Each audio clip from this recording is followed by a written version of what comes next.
What is up, everybody? Welcome back to my channel. Today we are here at Lake Julian Disc Golf Course. We are looking at distance drivers, and if you watched the formwork video from last week, towards the very end I kind of discovered something that I had kind of known for a while, and that I was starting to...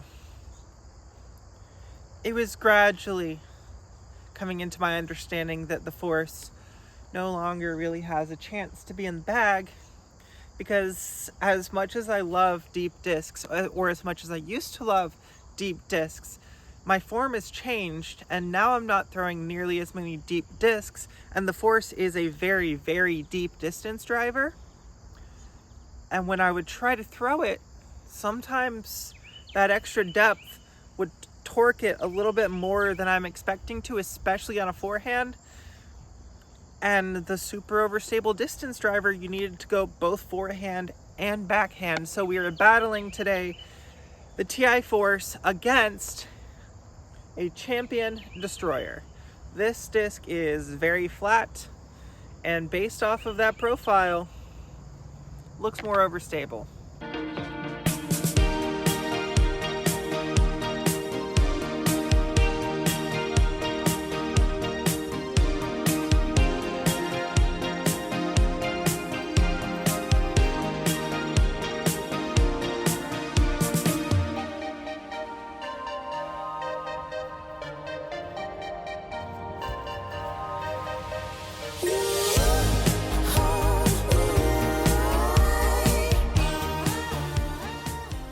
So let's go ahead and start throwing. Force has been in the bag, so we're gonna go Force first. And I was actually going to battle the Captain's Raptor Captain's Thrasher against the Force, because I think it's very similar stability. The problem is that it's also very similar hand feel. It is still a very deep rim, so when you do try to grab onto it, it just hooks a little bit more. So I wanted to try the Captain's Thrasher out here, but if I'm already having this issue with the Force, I don't think the Captain's Thrasher is going to be the change that I'm looking for. So I think just a super flat, super stable Champion Destroyer might be a good option.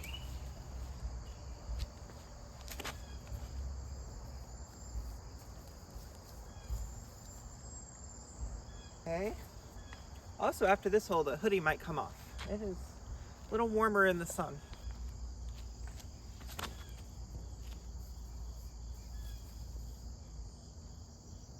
It's such a clean throw. I don't know what it is about that super flat Champion Destroyer, but almost every single time I've thrown it, there's been very low flutter, very little wobble. So either it's just coming out of my hand super, super clean, or it just has enough torque resistance to fight that. I'm gonna actually lean towards the first one on this.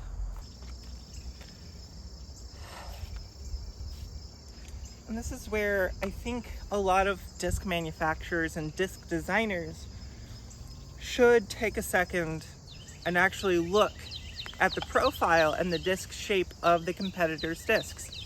Because this has the traditional, it carries out further up here and then slopes down a little bit sharper. That is the very traditional Destroyer wing, versus every other company's manufacturers that just don't. Well, I take that back. We have the PD and the PD2, but those were originally made by Innova, and then the pros wanted the same disc, so they tried to recreate the same disc, so they're going to have more of this. Versus every other company, to get the parting line higher or to mimic a higher parting line, they just make the disc deeper or they make it super flat. So either it has the stability without the distance, or it has the distance without the stability. And this is where I think discs like the Destroyer and the PD2 are always going to outperform every other manufacturer's discs, because they're designed differently. They really are. Destroyer has the box. It was definitely closer. Forehand here, we're gonna go flex forehand. Try to punch it out there. Oh yeah, flexing out. Big skip. Well, medium skip. this is the problem. I mean, it's dry, but it's not good. This is the problem that I have with those, if you can get them to turn. And actually, this is a really interesting point. That is a point that I make with the Eagle that I just now potentially realized why this is. It's because if a disc is designed to go straight and then fade, and you actually throw it on anhyzer, it has to fight that the entire time. But if a disc is designed to turn and then fade, then it has that, when it does get on the anhyzer angle, it's already expecting itself to come back out of it. So it's going to work out on its own, probably a little bit quicker than a disc that doesn't have that built into it. So the -1.3s work better than the -1.2s, better than the 0.2s, better than the -1, or better than the 0.3s. If you make it a 0.4, then we can talk. But as far as this difference, 0.3 versus -1.3, the Destroyer just has stability for some random reason because it's designed to have a little bit of turn and then come back, versus the Force, which is not, it's just designed to come back. And the reason we're doing this right now is, I know I just put this in the bag, but it just doesn't, it's a little bit off. It is a little bit off. And in a couple of weeks, I'm going to drive up north and I'm going to take that disc golf vacation again, go film a whole bunch of big courses up there. And last year, the wind kicked my butt.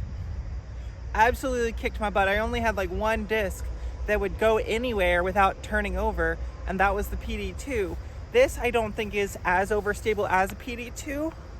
So I think I'll still be able to get some good distance with it while still having wind reliability. Let's see if we can push it to 400.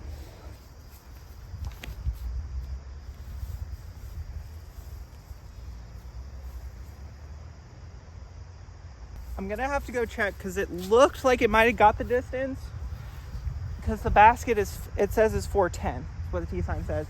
It looks like it got the distance to get all the way there. So if I can push it 400, I'll have a disc that I can actually get some kind of distance with in a headwind. And this one is just, it's just off.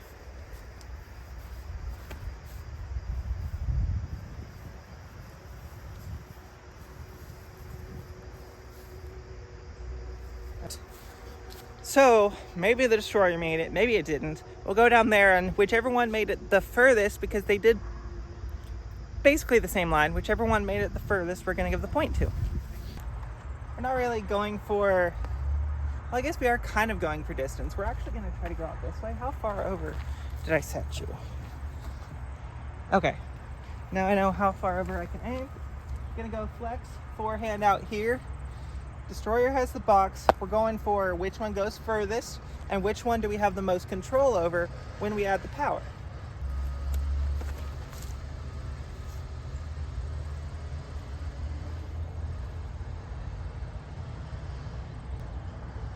That went way further than I thought it would.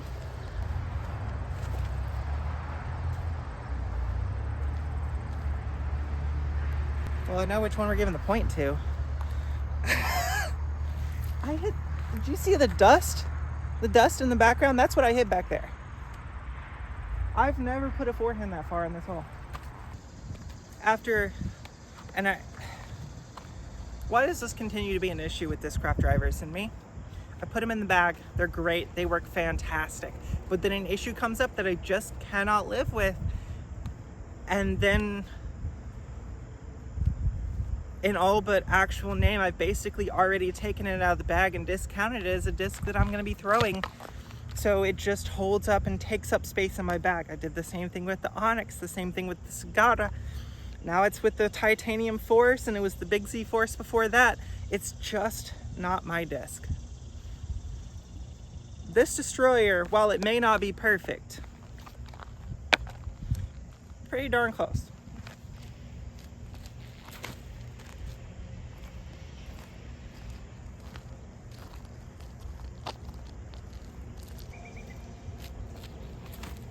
Oh, yuck. Yuck. Ah. That was really bad timing. Not the timing of the disc, my throw. It was trash. Anyways, Destroyer's going in the bag.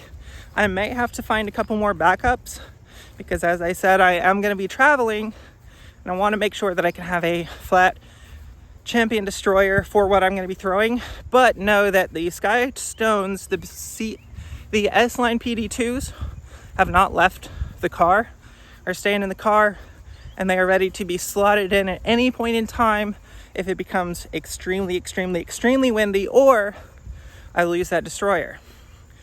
So those are my backups for the time being, unless I find another Champ Destroyer like this one. Hopefully you guys enjoy content like this. If so, please make sure to like the video if you want to see new stuff. Make sure to comment all of that down below. Please make sure to subscribe. It helps you guys out with these subscriber-only giveaways. And if you want to be automatically entered into monthly giveaways, check out the memberships as well. Until next time, see you out on the course.